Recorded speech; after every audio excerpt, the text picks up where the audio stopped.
As someone who grew up learning filmmaking on the GH4 and the GH5, Lumix has always been a brand that I have thought has way more bang for its buck than basically any other hybrid camera brand. But recently they've primarily been focusing on photos, which is important, but how do they work with filmmaking?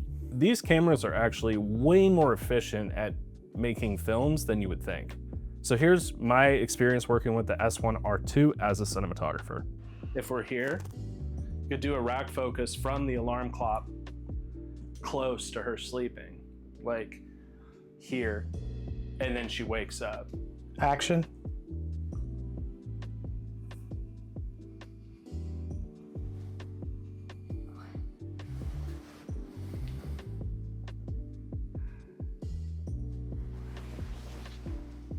Recently, I was able to DP a short film for my friend Neil where we used the Lumix S1R II for filmmaking. So here's how it stacked up. This is some real world experience. So the short film we were shooting was called Baloney Man, which should tell you everything about how wonderful this project was. Legitimately might have been the most fun I've ever had on a set. Essentially, the idea is that it starts out being this horror movie, but then the villain of the horror movie is Baloney Man, who just makes a lot of bologna sandwiches and is just kind of creepy. He's like a weird mix between like The Grudge and like, you know, Jared from Subway. Is that in bad taste? I feel like that's in bad taste. I'm sorry. Something I love about the Panasonic cameras, and frankly I wish other camera brands would just get with the program, is open gate. Open gate basically means the sensor is either windowed from 16:9 to square, or it's using the entire sensor, which is square in nature, to capture an anamorphic image. Anamorphic images are squeezed down onto the sensor and then stretched back out 2, 2, 3, 9:1. Or in this case, we were using the Sure 50mm 1.66. So it ended up being closer to like a 16:9 image at the end of the day, and then you would window it, which actually is kind of great. You give some latitude in the top and bottom to move the image around if you really need to. So this camera shoots in 6K open gate 420. So 420 is the color sampling process that the camera uses to capture color.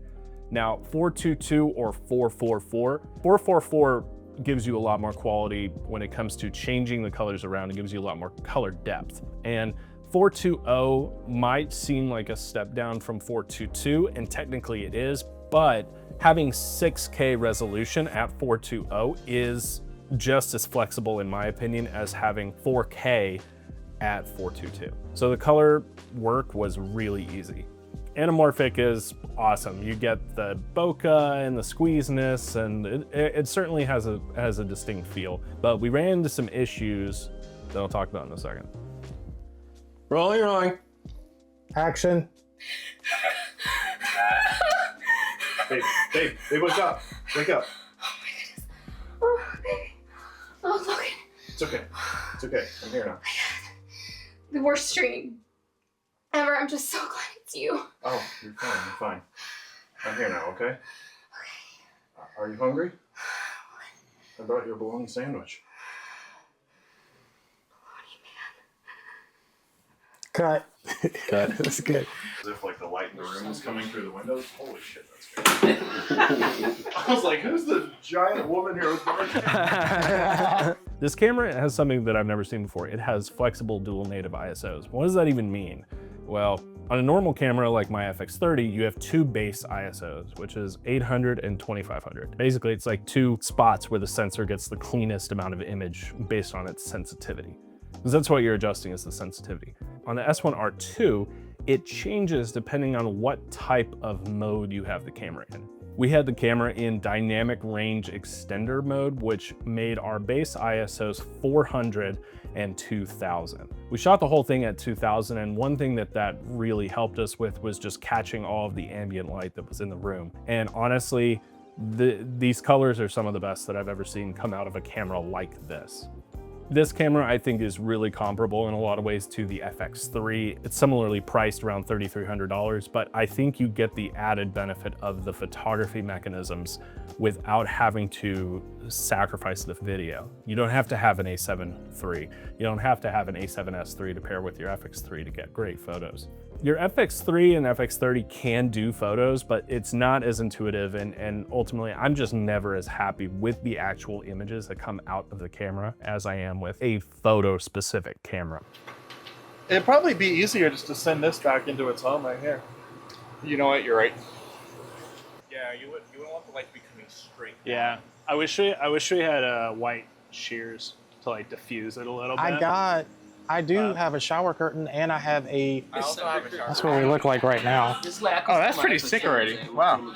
So lighting for this short film, I definitely wanted to make sure that we were giving enough light that the camera could pick up stuff in the shadows. Even though we were shooting at 2000 ISO for the short, part of that was to be able to stop down from 2.9 to 4 on the anamorphic lens, just to get a little sharpness and frankly to be able to pull focus a lot easier. But we wanted to make sure that we provided a lot of exposure to the sensor so that there would be no noise, and then we could always pull down the image in post. But overall, like, how does it feel? How does it work?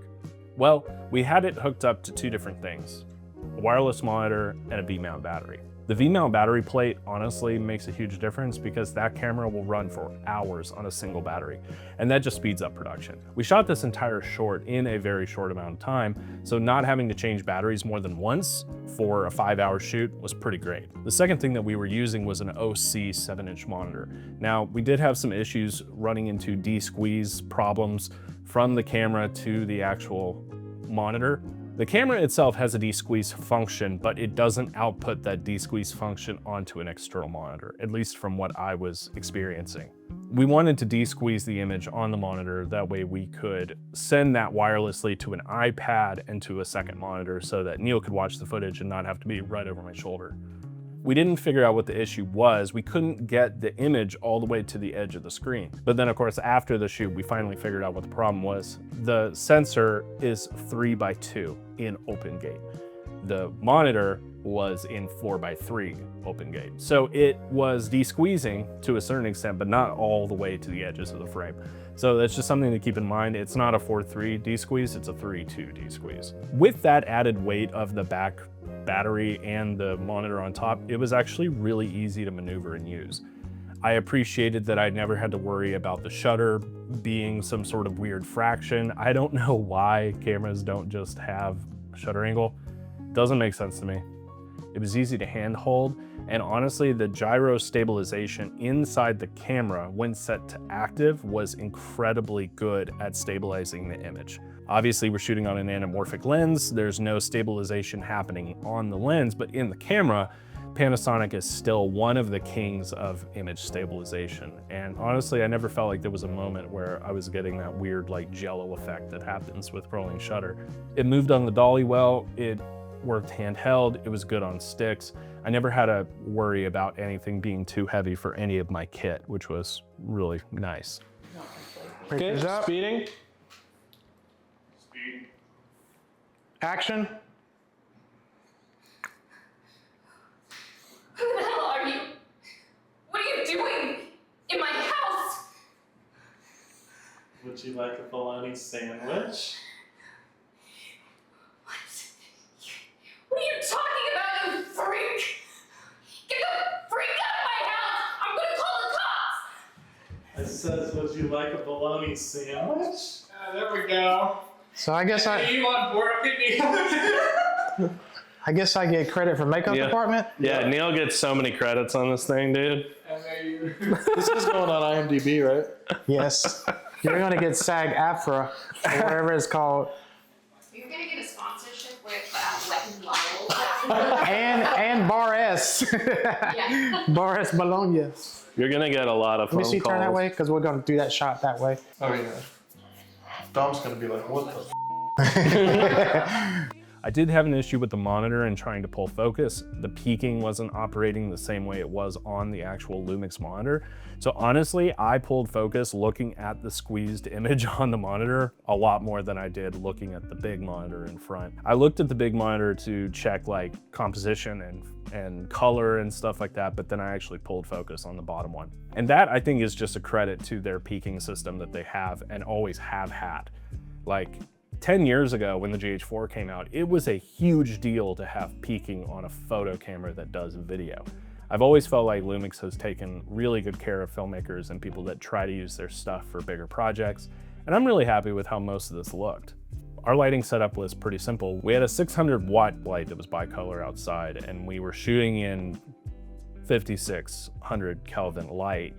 Had the camera set to 2700 to get that real nice moonlight blue effect. This sensor was clean, man. It just like the images coming out of this thing were super duper clean. This project was so fun. It was such a fun example of how you can make something really simple, really entertaining.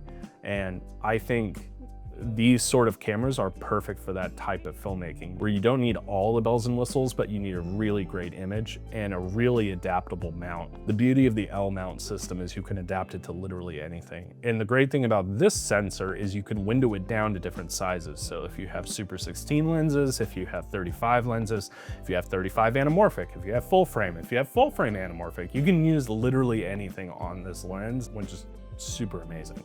I do think that there's a little bit of a stigma about Lumix and about photo cameras making their way into the video space, specifically by producers or by, you know, people that want to take film seriously, or like, oh, it's not a real movie unless it's shot on an RE. Like, that's kind of, I feel like those days are done.